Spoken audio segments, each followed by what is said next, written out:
ओम नमः शिवाय। शिव महापुराण रुद्र संहिता प्रथम खंड अध्याय 4। नारद जी का भगवान विष्णु को क्रोध पूर्वक फटकारना और शाप देना। फिर माया के दूर हो जाने पर पश्चाताप पूर्वक भगवान के चरणों में गिरना और शुद्धि का उपाय पूछना तथा भगवान विष्णु का उन्हें समझा बुझाकर शिव का महात्म्य जानने के लिए ब्रह्मा जी के पास जाने का आदेश और शिव के भजन का उपदेश देना। सूत जी कहते हैं, महर्षियों, माया मोहित नारद मुनि उन दोनों शिवगणों को यथोचित शाप देकर भी भगवान शिव की इच्छावश मोह निद्रा से जाग न सके। वे भगवान विष्णु के किए हुए कपट को याद करके मन में दुस्साह क्रोध लिए विष्णु लोक को गए और समीधा पाकर प्रज्वलित हुए अग्निदेव की भांति क्रोध से जलते हुए बोले। उनका ज्ञान नष्ट हो गया था, इसलिए वे दुर्बल वचन व्यंग्य सुनाने लगे। नारद जी ने कहा, हरे तुम बड़े दुष्ट हो, कपटी हो और समस्त विश्व को मुंह में डाले रहते हो। दूसरों का उत्साह या उत्कर्ष तुमसे सहा नहीं जाता। तुम मायावी हो, तुम्हारा अंतःकरण मलिन है। पूर्व काल में तुम्ही ने मोहिनी रूप धारण करके कपट किया, असुरों को वारुणी मदिरा पिलाई, उन्हें अमृत ना पीने दिया। छल कपट में ही अनुराग रखने वाले हरे, यदि महेश्वर रुद्र दया करके विष ना पी लेते तो तुम्हारी सारी माया उसी दिन समाप्त हो जाती। विष्णुदेव कपटपूर्ण चाल तुमसे अधिक प्रिय है और तुम्हारा स्वभाव अच्छा नहीं है, तो भी भगवान शंकर ने तुम्हें स्वतंत्र बना दिया। तुम्हारी इस चाल ढाल को समझकर अब वे भी पश्चाताप करते होंगे। अपनी वाणी रूप वेद की प्रामाणिकता स्थापित करने वाले महादेव जी ने ब्राह्मण को सर्वोपरि बताया है। हरे, इस बात को जानकर आज मैं बलपूर्वक तुम्हें ऐसी सीख दूंगा जिससे तुम फिर कभी नहीं ऐसा कर्म कर सकोगे। अब तक तुम्हें किसी शक्तिशाली या तेजस्वी पुरुष से पाला नहीं पड़ा था, इसीलिए आज तक तुम निडर बने हुए थे, परंतु विष्णु अब तुम्हें अपनी करनी का पूरा पूरा फल मिलेगा। भगवान विष्णु से ऐसा कहकर माया मोहित नारद मुनि अपने ब्रह्म तेज का प्रदर्शन करते हुए क्रोध से खिन्न उठे और शाप देते हुए बोले, विष्णु, तुमने स्त्री के लिए मुझे व्याकुल किया, तुम इसी तरह सबको मुंह में डालते रहते हो। यह कपटपूर्ण कार्य करते हुए तुमने जिस स्वरूप से मुझे संयुक्त किया था, उसी स्वरूप से तुम मनुष्य हो जाओ और स्त्री के वियोग का दुख भोगो। तुमने जिन वानरों के समान मेरा मुंह बनाया था, वे ही उस समय तुम्हारे सहायक हों।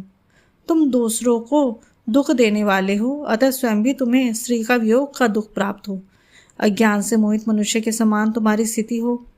अज्ञान से मोहित हुए नारद जी ने मोहवश श्री हरि को जब इस प्रकार का शाप दिया, तब उन्होंने शंभु की माया की प्रशंसा करते हुए उस शाप को स्वीकार कर लिया। तदंतर महालीला करने वाले शंभु ने अपनी उस विषमोहिनी माया को, जिसके कारण ज्ञानी नारद मुनि भी मोहित हो गए थे, खींच लिया। उस माया के तिरोहित होते ही नारद जी पूर्ववत शुद्ध बुद्धि से युक्त हो गए। उन्हें पूर्ववत ज्ञान प्राप्त हो गया और उनकी सारी व्याकुलता जाती रही। इससे उनके मन में बड़ा विस्मय हुआ। वे अधिकाधिक पश्चाताप करते हुए बारंबार अपनी निंदा करने लगे। उस समय उन्होंने ज्ञानी को भी मुंह में डालने वाली भगवान शंभु की माया की सराहना की। तदंतर यह जानकर कि माया के कारण ही मैं भ्रम में पड़ गया था, यह सब कुछ मेरा माया जनित भ्रम ही था, वैष्णव शिरोमणि नारद जी भगवान विष्णु के चरण में गिर पड़े। भगवान श्रीहरि ने उन्हें उठाकर खड़ा कर दिया। उस समय अपनी दुर्बुद्धि नष्ट हो जाने के कारण वे यूँ बोले, नाथ, माया से मोहित होने के कारण मेरी बुद्धि बिगड़ गई थी, इसलिए मैंने आपके प्रति बहुत दुर्वचन कहे, आपको शाप तक दे डाला। प्रभु, उस शाप को आप मिथ्या कर दीजिए। हाय, मैंने तो बहुत बड़ा पाप किया है, अब मैं निश्चय ही नरक में पड़ूंगा। हरे, मैं आपका दास हूँ, बताइए क्या उपाय, कौन सा प्रायश्चित करूँ जिससे मेरा पाप समूह नष्ट हो जाए और मुझे नरक में न गिरना पड़े। ऐसा कहकर शुद्ध बुद्धि वाले मुनि शिरोमणि नारद जी पुनः भक्तिभाव से भगवान विष्णु के चरणों में गिर पड़े।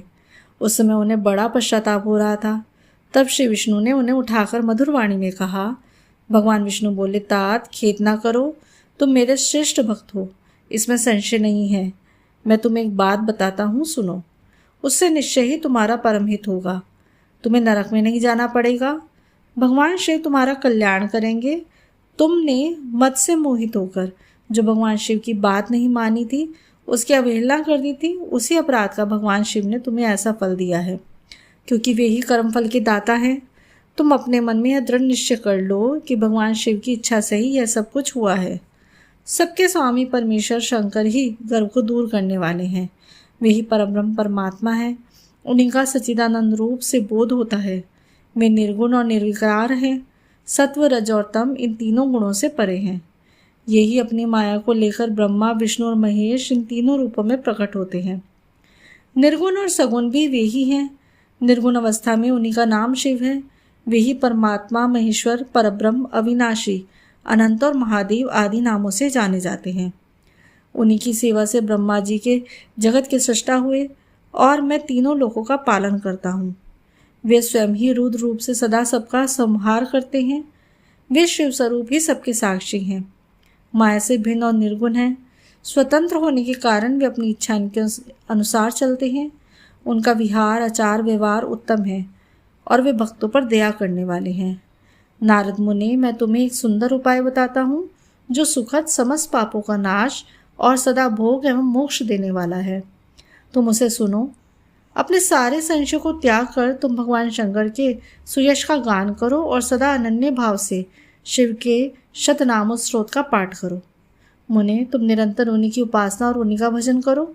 उन्हीं के यश को सुनो और गाओ तथा प्रतिदिन उन्हीं की पूजा अर्चना करो। नारद, जो शरीर, मन और वाणी द्वारा भगवान शंकर की उपासना करता है उसे पंडित या ज्ञानी जानना चाहिए। वह जीवन मुक्त कहलाता है। शिव इस नाम रूपी दावानल से बड़े बड़े पातकों के असंख्य पर्वत अनायास भस्म हो जाते हैं। यह सत्य है, सत्य है, इसमें कोई संशय नहीं। जो भगवान शिव के नाम रूपी नौका का आश्रय लेते हैं वे संसार सागर से पार हो जाते हैं। संसार के मूलभूत उनके सारे पाप निसंदेह नष्ट हो जाते हैं। महामुने, संसार के मूलभूत जो पातक रूपी वृक्ष हैं उनका शिव नाम रूपी कुठार से निश्चय ही नाश हो जाता है। जो लोग पाप रूपी दावानल से पीड़ित हैं उन्हें शिव नाम रूपी अमृत का पान करना चाहिए। पाप दावाग्नि से दग्ध होने वाले प्राणियों को उस शिवामृत के बिना शांति नहीं मिल सकती। संपूर्ण वेदों का अवलोकन करके पूर्ववर्ती विद्वानों ने यही निश्चय किया है कि भगवान शिव की पूजा ही उत्कृष्ट साधन तथा जन्म मरण रूपी संसार बंधन के नाश का उपाय है। आज से यत्न पूर्वक सावधान रहकर विधि विधान के साथ भक्ति भाव से नित्य निरंतर जगदम्बा पार्वती सहित महेश्वर सदाशिव का भजन करो। नित्य शिव की ही कथा सुनो और कहो तथा अत्यंत यत्न करके बारंबार शिव भक्तों का पूजन किया करो। मुनिश्रेष्ठ, अपने हृदय में भगवान शिव के उज्ज्वल चरणार बिंदु की स्थापना करके पहले शिव के तीर्थों में विचरो। मुने, इस प्रकार परमात्मा शंकर के अनुपम महात्म्य का दर्शन करते हुए अंत में आनंदवन को जाओ। वह स्थान भगवान शिव को बहुत ही प्रिय है। वहाँ भक्तिपूर्वक विश्वनाथ जी का दर्शन पूजन करो। विशेषता उनकी स्तुति वंदना करके तुम निर्विकल्प हो जाओगे। नारद जी, इसके बाद तुम्हें मेरी आज्ञा से भक्तिपूर्वक अपने मनोरथ की सिद्धि के लिए निश्चय ही ब्रह्मलोक में जाना चाहिए। वहाँ अपने पिता ब्रह्मा जी की विशेष रूप से स्तुति वंदना करके तुम्हें प्रसन्नतापूर्वक हृदय से बारंबार शिव महिमा का विषय में प्रश्न करना चाहिए। ब्रह्मा जी शिव भक्तों में श्रेष्ठ हैं। वे तुम्हें बड़ी प्रसन्नता के साथ भगवान शंकर का महात्म्य और शतनाम स्रोत सुनाएंगे। मुने, आज से तुम शिवराधन में तत्पर रहने वाले शिव भक्त हो जाओ और विशेष रूप से मोक्ष के गामी बनो। भगवान शिव तुम्हारा कल्याण करेंगे। इस प्रकार प्रसन्नचित हुए भगवान विष्णु नारद मुनि को प्रेम पूर्वक उपदेश देकर शिव का स्मरण, वंदन और स्तवन करके वहाँ से अंतर्ध्यान हो गए।